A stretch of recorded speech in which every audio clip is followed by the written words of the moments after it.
drivers making his Daytona Busch Series debut today in that number 2. He has an awfully strong car, though. He has absolutely no help and able to run on the inside there with 2 cars that are hooked up in the draft. So Harvick's got a great car, but if it's pushing, that means the front end's losing grip, and when he turns into the corner, it loses a lot of time by scrubbing the front of the car. And as a result of that, you see Ron Hornaday beginning to pull away a little bit as they race side by side back there. Now Harvick gets out in front of Jeff Purvis, and they'll try to line up single file, and that should help them, but no, that didn't last long, did it? No, here comes by on the outside again. Purvis number 4, Harvick number 2. Right behind them, Kenseth 17 in the 00 red and yellow car of Buckshot Jones. Off turn 4.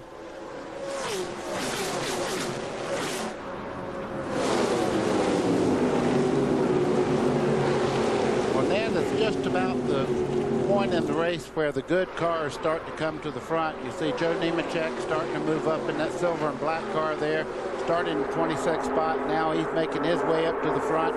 That's so many. He's running 9th, as a matter of fact, right now. So these guys that have good handling and good balanced cars will start moving up and really make it tough on these guys that are having any kind of handling problems. They've run a little more than a half of a gas run. We said 50 to 60 laps. They've run 33 laps, working their 34th right now. So yes, as that fuel load goes down and the tires get heated up, that's when the good handling cars come to the forefront.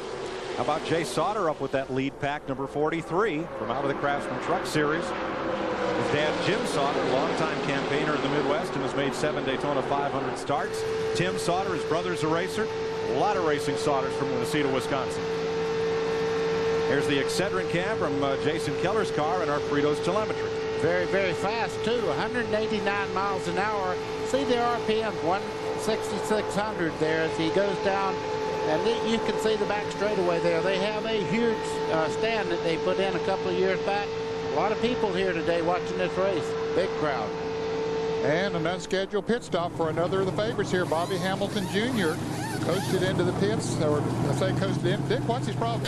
Well, we're not too sure. Right now they're going to put 4 tires on it. This is clearly an unscheduled pit stop, Ned. He had been in the lead draft, running well, was involved in that earlier incident with Jeff Green in which Green tipped over, and Bobby Hamilton Jr., a definite contender, has just gone down a lap. Oh, a little bump and run there. Right stuck in the middle was Sauter. And Sauter's still in trouble. He fought it all the way through 3 slides there and got that car back straight. Now, sometimes you get lucky, and that's a little bit of luck. When you break one loose at 190 miles an hour, you're lucky if you get it back straight. Skirmishing there with Kenny Irwin, 42, and 00 Buckshot Jones. This track is wide enough to run 4 cars, but at 190 miles an hour, there's just not a lot of room left.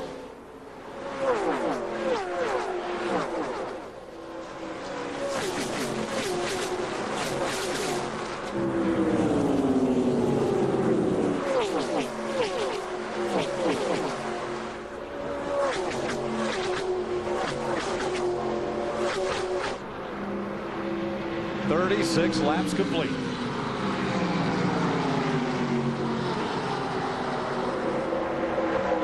the front pack. Hornaday number 3, Harvick number 2, Purvis number 4.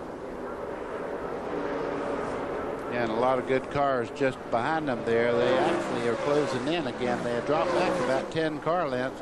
The front 3, though, have not raced each other very hard at all. They've tried to keep that line where they're nose to tail. Now Jake Sauter's car continues to run in 7th place. Let's have another look at what happened here as he got squeezed in the middle.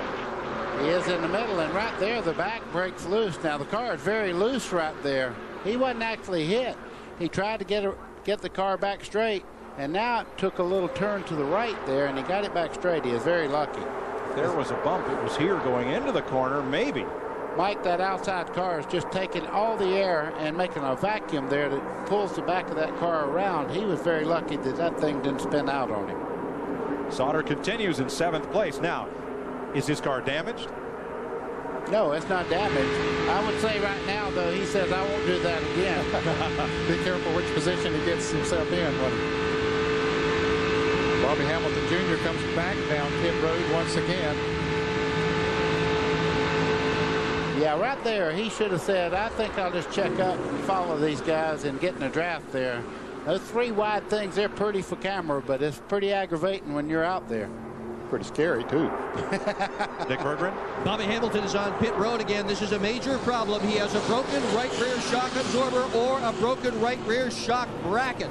The tire had been rubbing on that shock absorber. That's why he came in to change it, but just changing the tire didn't get it done. They just told him to shut the engine off. He's going to be here for a while. He will not win the Napa 300 today. Field stringing out a bit behind the front 3. We've completed 38 laps here in the Napa 300 at Daytona. We'll be right back.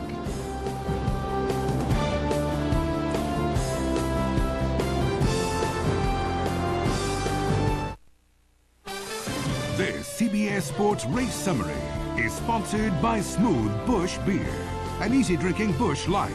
Busch, the official sponsor of the NASCAR Busch Series. 1/3 of the Napa Auto Parts 300, 40 laps, 100 miles in the books. A couple of leaders, but behind there, the action intense. Lead's been swapped 3 times. Speed is down to 155 miles an hour. 1 caution. It was a big one for 4 laps.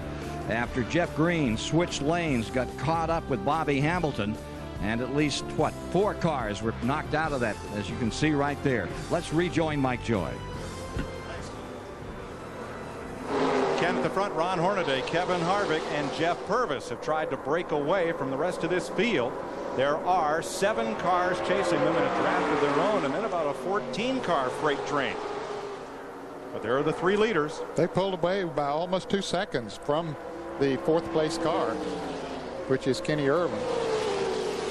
43 laps complete this time around, about a dozen laps before we'll see pit stops under green, perhaps, from the drivers who did not stop during that caution.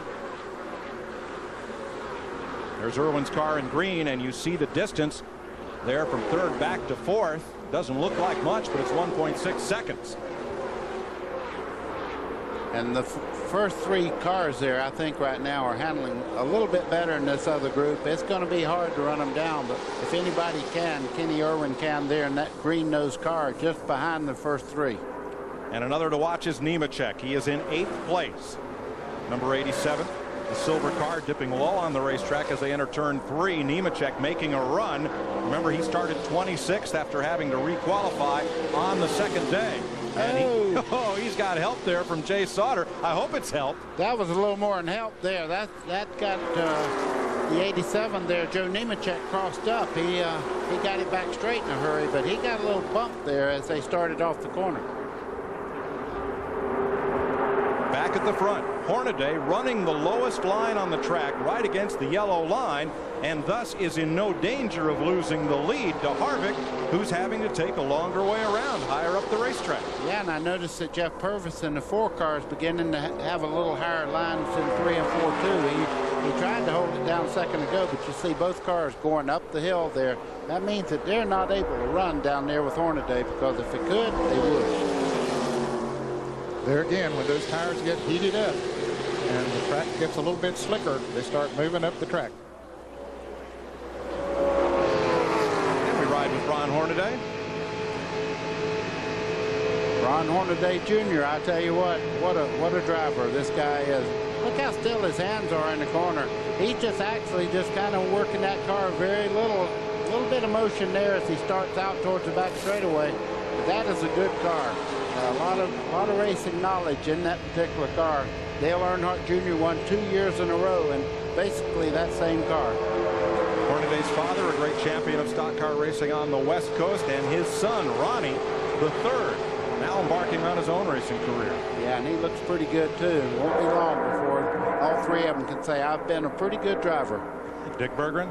Johnny Allen, who is Jeff Purvis' crew chief, just came to Ron Hornaday's pit, and they have cut a deal for the number 4 car currently running in 3rd spot and the number 3 that's currently leading to pit together. They are anticipating a pit stop for fuel and tires somewhere around lap 57. You better believe Harvick in the middle of that sandwich. He'll be in with them too, Mike. Boy, he's going to school, Dick. It's only his 2nd career Busch Series start. Hornaday He's a master of the Truck Series, and Jeff Purvis has led a lot of laps here at Daytona, so he's getting some good schooling right here. And what I'm thinking is what a good eye Richard Childress has, because I didn't see that he had the potential to do what he's doing out there right now when he was in the truck division. But Richard Childress has always been able to recruit good drivers. Fourth place battle side by side. Buckshot Jones takes his Pontiac underneath Kenny Irwin. That's a run as he comes to the start finish line, and he has the position. We'll see if that second pack is any quicker with Jones in front. Right now, they are 2.6 seconds behind the lead draft. 47 laps complete at Daytona, and pit stops coming up. CBS Sports coverage of the Napa Auto Parts 300 continues after this message and a word from your CBS station.